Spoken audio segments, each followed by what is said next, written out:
যেদিন আমার বৌদির স্নানের পর নতুন জামাকাপড় পরে তৈরি থাকত, সেদিন আমার দাদা সারা রাত বৌদিকে ঘরের বাইরে দাঁড় করিয়ে রাখত। একদিন আমি বৌদিকে জিজ্ঞেস করি এমনটা কেন হয়। বৌদি বলে আমাকে না জিজ্ঞাসা করে নিজে গিয়ে দেখে নিতে। এটা জানার জন্য আমি একদিন স্নান করে বৌদির পোশাক পরে দাদার ঘরে গিয়ে ঢুকি। তখনই দাদা আমাকে বৌদি ভেবে যা করল। বন্ধুরা, ভিডিওটি শুরু করার আগে আপনাদের বলতে চাই, যারা এই চ্যানেলটির নতুন দর্শক তারা চ্যানেলটি সাবস্ক্রাইব করে আমাদের সাথে থাকবেন। তো চলুন গল্পটি প্রথম থেকেই শুরু করা যাক। আমরা দুই বোন আর এক ভাই। আমার দাদার নাম সঞ্জয়। দাদাকে নিয়ে আমার মায়ের খুব গর্ব ছিল, যেমনটা সব মায়েদের থাকে। কিন্তু মা সঞ্জয় দাদার একটু বেশি প্রশংসা করত। মা ওকে যতটা ভালো ভাবত আসলে ততটা ভালো ছিল না। যখন সে রেগে যেত তখন মায়ের সামনে গলা তুলে কথা বলতো। আমাকে পড়াশোনা করতে বারণ করে দিয়েছিল, কিন্তু মা বলে মাধ্যমিকের পর আমি বাড়িতে বসে থাকলে লোকে অনেক কথা বলবে। গ্রামের লোকেরা দাদাকে সম্মান করত আর ভয় পেত। একবার কিছু গ্রামের ছেলে একটা মেয়ের সঙ্গে অসভ্যতা করেছিল। তখন দাদা সেই ছেলেগুলোকে খুব মেরেছিল। তারপর থেকে দাদা গ্রামে একজন সম্মানীয় ব্যক্তি হয়ে উঠেছিল। কিন্তু আস্তে আস্তে দাদা রোজ বাড়িতে তার কিছু বদঅভ্যাস তৈরি করে। সে সিগারেট খেতে শুরু করে আর মদ খেয়ে দেরি করে বাড়ি ফেরে। এছাড়াও দাদা আর কি কি খারাপ কাজ করত তা আমরা জানতাম না। তখন মায়ের মনে হলো দাদাকে বিয়ে দিলে দাদা সূত্রে যাবে, বাড়িতে একটা বউ আসবে, আর সে তাকে আর এসব কাজ করতে দেবে না। তার দায়িত্ব বাড়বে আর সংসারে মন বসবে। কিন্তু মায়ের এই ভাবনাটা ভুল ছিল। যাকে বাড়ির বউ করে আনা হবে সে কোনো ডাক্তার নয় যে দাদাকে ঠিক করে ফেলবে। আর বিয়েটা কোনো চিকিৎসা পদ্ধতিও নয়। বিয়েটা একটা দায়িত্ব, আর সেটা সে নিতে পারে যার এটা নেবার যোগ্যতা আছে। একদিন দাদার বিয়ে হয়ে যায় আর বাড়িতে নতুন বউ আসে। বিয়ের পরে দাদার মধ্যে একটু হলেও বদল দেখা যায়। কিন্তু তারপরে একটা অদ্ভুত ঘটনা ঘটতে শুরু করে, যেটা আমাকে খুব ভাবায়। এমনিতে বৌদি আমাদের সাথে খুব কম কথা বলতো, সবসময় খুব উদাস থাকত। মা বলতো যে এটাই ভালোই, বেশি কথা বলার মেয়ে আমার পছন্দ নয়। কিন্তু বৌদি শুধু কম কথাই বলতো না, সে কেমন একটা ভয়ে ভয়ে থাকত। আমি মাকে বলি যে বৌদির হয়তো এই বাড়িতে কোনো অসুবিধা হচ্ছে। দাদা কি বৌদির সাথে খুব ঝগড়া করে? মা বলে এমনটা একেবারেই নয়। এই বংশের ছেলেরা তাদের বউকে খুব সম্মান করে আর ভালোবাসে। তোর দাদা একসময় বিয়ের জন্য পাগল ছিল। তার যখন 13 বছর বয়স ছিল তখন থেকে সে বলতো আমাকে বিয়ে দিয়ে দাও। কিন্তু তারপর সংসারের দায়িত্ব তার উপর এসে পড়ে। তোর দাদা দেখতে এক সুন্দর আর জোয়ান ছেলে। তোর বৌদির ভাগ্য ভালো যে সে এমন একটা স্বামী পেয়েছে। সারা গ্রামে এত ভালো ছেলে খুঁজে পাওয়া যাবে না। মাত্র দাদার প্রশংসা করতে ব্যস্ত ছিল। কিন্তু আমি জানি বৌদির কিছু একটা অসুবিধে হচ্ছিল। একদিন আমি দেখি বৌদি দাদার ঘরের বাইরে দাঁড়িয়ে আছে। মনে হচ্ছিল যেন তাকে ঘর থেকে বের করে দেওয়া হয়েছে, যেমনটা স্কুলের ছাত্রদের শাস্তি দেওয়ার জন্য ক্লাসের বাইরে দাঁড় করিয়ে রাখা হয়। তখন রাতের বেলা ছিল। এই সময় তো বৌদির ঘরের ভেতরে থাকার কথা। সে মাথা নিচু করে দাঁড়িয়েছিল। আমাকে দেখে সে নিজের চোখের জল মুছে। আজ তো বৌদি নতুন শুরু করেছিল। সে স্নান করে তৈরি ছিল। আমি বললাম, বৌদি আজ তোমাকে খুব সুন্দর দেখাচ্ছে। বৌদি লম্বা চুল ছিল। তার নাম ছিল রচনা। আমি তাকে জিজ্ঞেস করি, তুমি বাইরে কেন দাঁড়িয়ে আছো? তুমি কাঁদছো কেন? সে বলে, না না, আমি কাঁদছি না। আমার চোখে কি যেন পড়ল, কিন্তু আমি বুঝতে পারছিলাম যে বৌদি কাঁদছিল। আমি আবার জিজ্ঞেস করলাম, তুমি বাইরে কেন দাঁড়িয়ে আছো? সে বলে, এমনি দাঁড়িয়ে আছি। আমি বুঝতে পারলাম যে বৌদি আমাকে কিছু বলতে চায় না। তাই আমি রান্নাঘরে চলে গেলাম নিজের জন্য খাবার বানাতে। রান্নাঘর থেকে দাদার ঘরের দরজা পরিষ্কার দেখা যেত। আমি দেখি বৌদি এখনো সেখানেই দাঁড়িয়ে আছে। আমি রুটি আর তরকারি বানালাম, কিন্তু বৌদি সেখান থেকে নড়ল না। সে আমার দিকে পিছন করে দাঁড়িয়েছিল। মনে হয় সে কাঁদছিল। দাদা তো ঘরের ভেতরেই ছিল। ঘরের দরজাটা খোলা ছিল। তাহলে বৌদি ঘরের বাইরে কেন দাঁড়িয়ে আছে, এত সুন্দর জামাকাপড় পরে সেজেগুজে আছে? দাদা তো উচিত বৌদিকে ঘরের বাইরে বেরোতে না দেওয়া, কিন্তু বৌদি ঘরের বাইরে দাঁড়িয়ে আছে। আমি খাবার বানিয়ে নিজের ঘরে চলে গেলাম। সকালে যখন উঠলাম তখন দেখি বৌদি সেখানে নেই, কিন্তু কাল রাতে সে ঘরের বাইরে দাঁড়িয়ে কি করছিল আমি ব্যাপারটাকে ইগনোর করলাম। 3 দিন পেরিয়ে গেল। একদিন বৌদি আমাদের সাথে বসেছিল, তখন দাদার ফোন আসে। দাদা বলে যে আজকে দুপুরের খাবার খেতে বাড়িতে আসতে পারবে না, কিন্তু দাদা না খেলে বৌদি খায় না। বৌদির খুব খিদে পেয়েছিল। আমি বললাম, বৌদি দাদা তো আজ খেতে আসবে না, তুমি বরং আমাদের সাথে বসে খেয়ে নাও। বৌদি যখন আমাদের সাথে খেতে বসে তখন মা হঠাৎ করে এদিক ওদিক দেখতে শুরু করে আর বলে, একটা বিচ্ছিরি গন্ধ আসছে, তুই কি কোনো ঘর পরিষ্কার করতে ভুলে গেছিস? আমি বলি, আমি তো সব ঘর পরিষ্কার করেছি, জানি না এই গন্ধটা কোথা থেকে আসছে। বৌদি মাথা নিচু করে বসেছিল। সে তাড়াতাড়ি খেয়ে ওখান থেকে উঠে যায়, কিন্তু যে বৌদি ওখান থেকে চলে গেল তখনই সেই গন্ধটা চলে গেল। মা বলে, এই গন্ধটা ওর গা থেকে আসছিল, কিন্তু ও তো এরকম নয়, তাহলে এরকম নোংরা হয়ে কেন ঘুরে বেড়াচ্ছে? ও কি স্নান করে না? আমি মাকে বলি, না মা, আজ হয়তো বৌদির স্নান করতে ইচ্ছে করছে না। মা বলে, কেন? এটা কি জানুয়ারি ফেব্রুয়ারি মাস নাকি যে ঠান্ডায় স্নান করতে ইচ্ছে করবে না? এটা জুন মাস।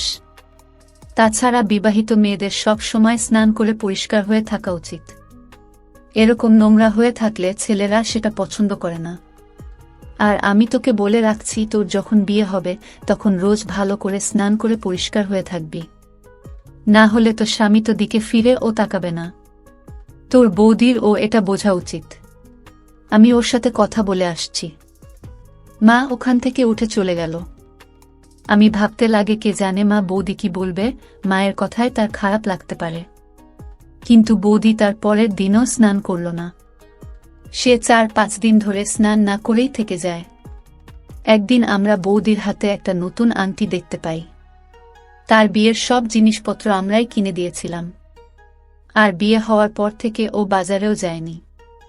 তাই আমি বৌদিকে জিজ্ঞেস করি, সে এই আংটিটা কোথা থেকে পেল? সে বলে, তোমার দাদা আমাকে আজ সকালে এনে দিয়েছে। বৌদি এ ব্যাপারে খুব একটা খুশি মনে হলো না। আমি বলি, সে তো খুব ভালো কথা, দাদা আজকাল খুব ভালো মনে আছে দেখছি। সে বলে, হ্যাঁ, এখন তো মুড ভালো আছে, কিন্তু রাত অবধি সেটা ভালো থাকবে কিনা কে জানে। আমি জিজ্ঞেস করি, মন খারাপ কেন হবে? তুমি কি দাদার কোনো কথা শোনেননি? বৌদি বলে, না, কিছু না। বৌদিকে খুব চিন্তিত দেখায়। কিছুক্ষণ পর সে স্নান করতে চলে যায়। বৌদির গা দিয়ে খারাপ গন্ধ বের হচ্ছিল, কিন্তু যখন সে স্নান করে বের হয় তখন তাকে খুব সুন্দরী দেখায়। আজকেও বৌদি নতুন কাপড় পরেছিল। আমি বৌদিকে এটা সরাসরি বলি না যে রোজ এইভাবে স্নান করে পরিষ্কার পরিচ্ছন্ন হয়ে থাকবে।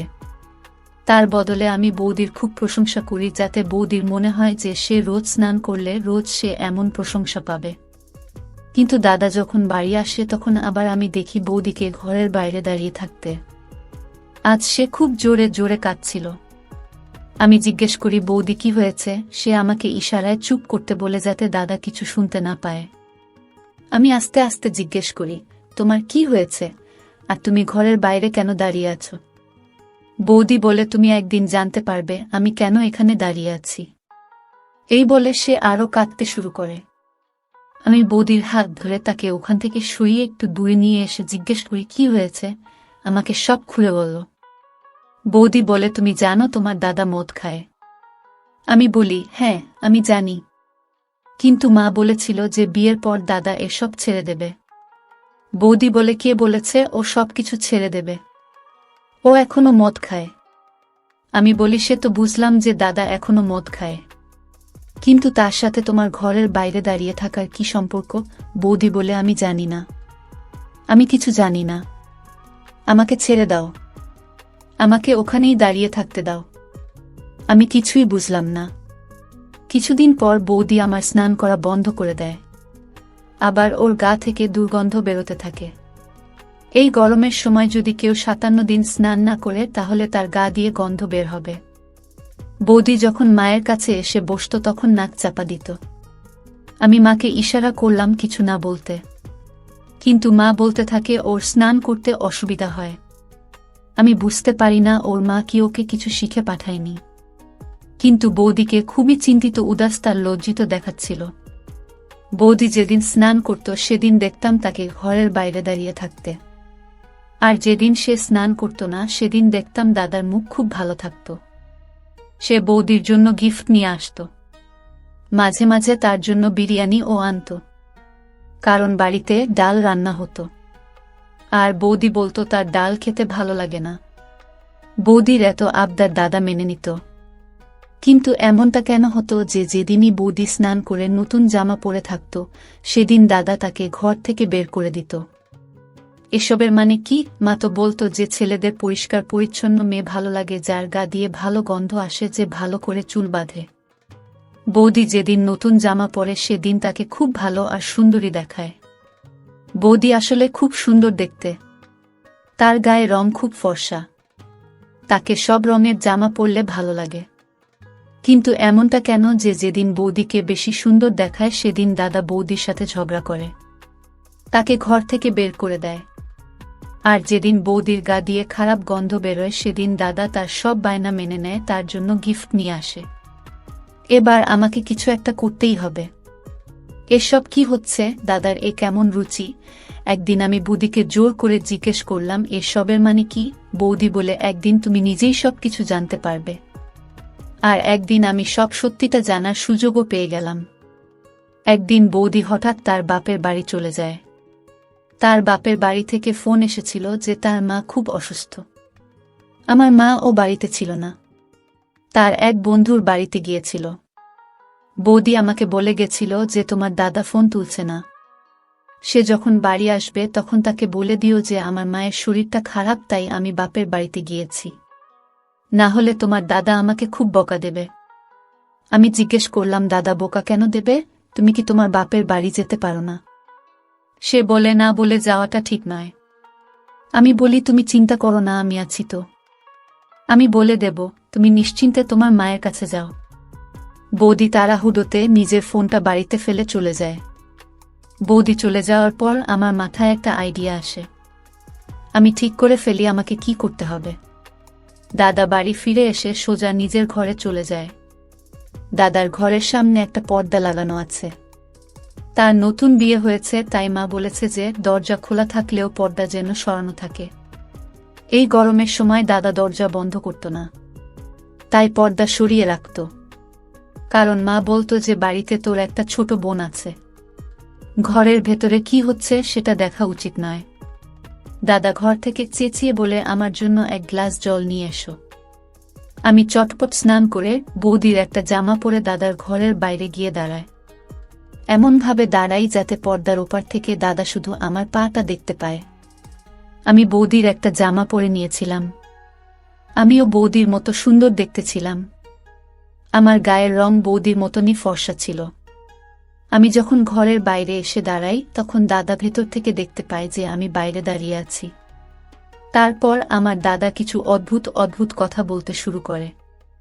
প্রথমে আমি কিছুই বুঝতে পারছিলাম না, কিন্তু যখন আমি বুঝতে পারলাম তখন আমার পায়ের তলা থেকে মাটি সরে গেল।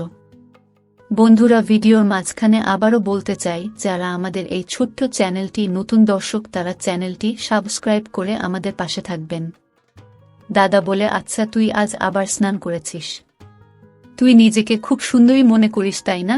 তুই এভাবে স্নান না করলে সারা গায়ে ময়লা জমে যাবে, তোর গায়ের রং কালো হয়ে যাবে, তাই তুই রোজ স্নান করে আসিস তাই না? তারপর আমার পায়ের দিকে কিছু একটা ছুঁড়ে মারে। এখন ভূতের মতো দাঁড়িয়ে আছিস কেন? আমি আসার আগে তুমি স্নান করেছিস আর তারপর এখানে এসে দাঁড়িয়ে আছিস, তার মানে তোর অপমানিতই হতে খুব ভালো লাগে। আমি দেখছি এখন আর তোকে মুখে বললে চলবে না, আমাকে হাত চালাতে হবে। দেখছি, কারণ তো সব অপমান সয়ে গেছে। আমি যখন বারবার বলেছি যে আমার পরিষ্কার পরিচ্ছন্ন মেয়ে পছন্দ নয়, তখন বারবার কেন স্নান করিস তুই? দাদা খুব বাজেভাবে চিৎকার করছিল। আমি তখন বুঝতে পারছিলাম বৌদি কেন দাদাকে এত ভয় পেত। আজ আমি বুঝতে পারি যে বৌদি কেন স্নান করত না। কারণ স্নান করলে দাদা তার উপর এভাবে চেঁচাত। কিন্তু আমি এটা বুঝতে পারছিলাম না যে দাদা এমনটা কেন করত। দাদা অনেক কথা বলতে থাকে, বলে তোকে আমি স্নান করতে বারণ করেছিলাম না, তাও তুই স্নান করেছিস, তোর কি আমাকে রাগাতে ভালো লাগে। তারপর দাদা গালিগালাজ করতে শুরু করে। এবার আমার ধৈর্যের সীমা পেরিয়ে যায়। আমি পর্দা সরিয়ে ভেতরে ঢুকে পড়ি। দাদা আমাকে দেখে চমকে যায়, আর আমিও দাদাকে দেখে অবাক হয়ে যাই। কারণ দাদা বিছানায় বসে কি যেন খাচ্ছিল, সেই খাবার থেকে একটা খারাপ গন্ধ আসছিল। দাদা বলে, তুই এখানে তোর বৌদির জামাকাপড় পরে কি করছিস? তোর বৌদি কোথায়? আমি বলি, তুমি এসব কি খাচ্ছ? এসব খাবার শরীরের পক্ষে ভালো নয়, এইসব খেজো না। তখন দাদা মাথা নিচু করে বলে, এর মানে তুই সব কথা শুনে ফেলেছিস? আমি বলি, হ্যাঁ, আমি সব কথা শুনে ফেলেছি। এবার তুমি আমাকে বলো এসবের মানে কি? তুমি বৌদির সাথে এরকম ব্যবহার কেন করো? তুমি এত ভালো একটা বউ পেয়েছ আর তার সাথে এরকম ব্যবহার করছো, আর তুমি এখানে বসে এসব আজেবাজে খাবার কেন খাচ্ছ? বাড়িতে তো অনেক ভালো খাবার রান্না হয়েছে। বৌদি তার বাপের বাড়িতে গেছে, তার মায়ের খুব শরীর খারাপ, সে আমাকে বলে গেছে তোমাকে জানিয়ে দিতে। কিন্তু এতদিনে বাড়িতে যা যা হচ্ছিল তা আমায় খুব চিন্তায় ফেলে দিয়েছিল। তাই আমি জানতে চেয়েছিলাম যে তুমি বৌদির উপর কেন রেগে যেতে। তারপর দাদা আমাকে সব কথা বলে। আমি শুনে অবাক হয়ে যাই। সে বলে, অনেক বছর আগেকার কথা, তখন আমরা খুব গরিব ছিলাম। তোর বয়স তখন 2.5 বছর, তাই তো সেই সব দিনের কথা হয়তো মনে নেই। আমরা এত গরিব ছিলাম যে আমরা খেতে পেতাম না, বাড়িতে একটা টাকাও থাকতো না। আমি লোকের বাড়িতে ঝাড়ামোছা করে 11 টাকা করে জমিয়ে 6 টাকার মধ্যে সবজি কিনে আনতাম। তারপর আমরা 3 জন খেতে পেতাম। তারপর আমি অনেক চেষ্টা করেও কোনো কাজ জোগাড় করতে পারলাম না। আমি দেখতে শুনতে তো ভালো ছিলাম, কিন্তু আমি কোনো কাজ জানতাম না। আমি লেখাপড়া করিনি। আমি বুঝতে পারছিলাম না আমি কি করব। তারপর বাবাও এই পৃথিবী ছেড়ে চলে যায়।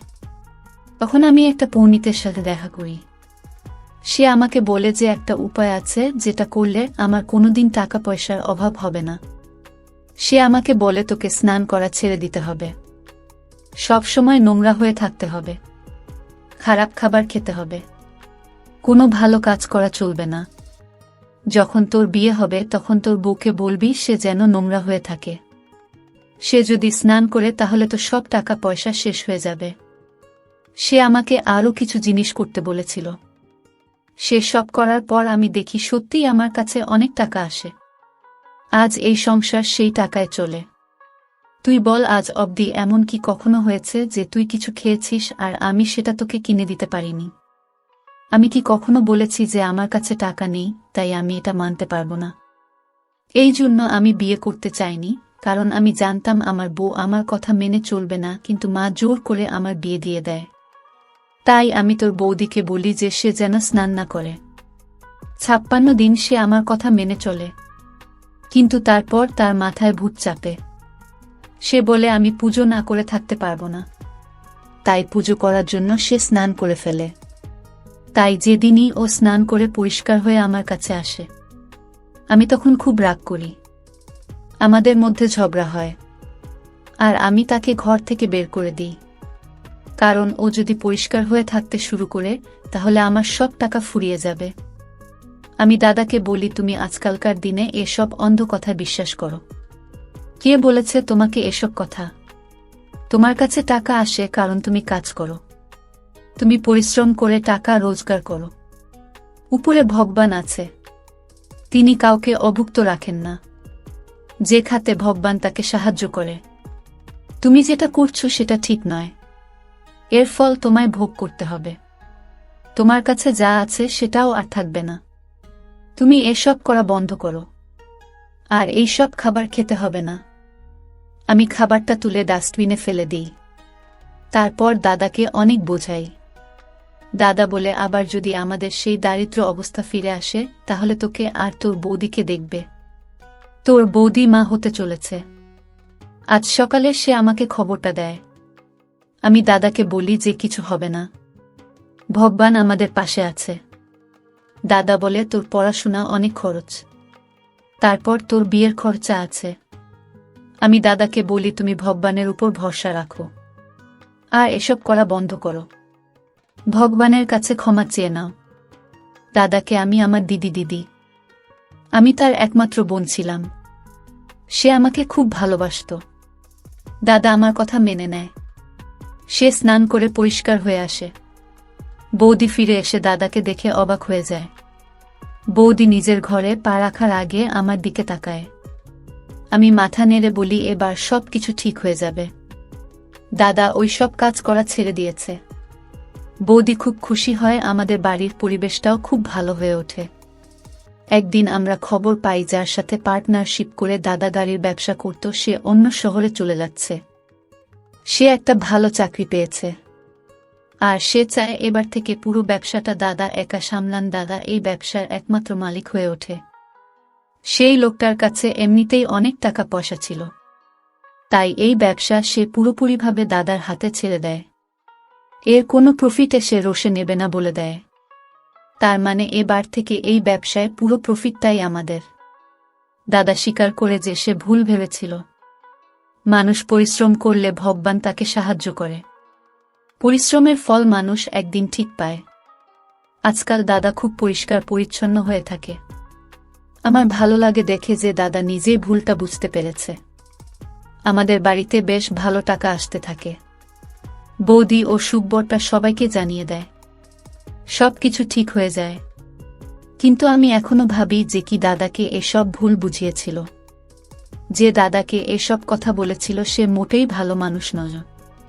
বিপদে পড়লে মানুষ এসব ভুল পরামর্শ মেনে নেয়, কিন্তু তাতে কোনো লাভ হয় না।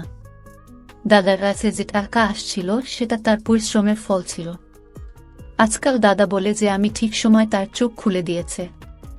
ভগবানের কৃপায় এখন আমাদের বাড়ির অবস্থা খুব ভালো।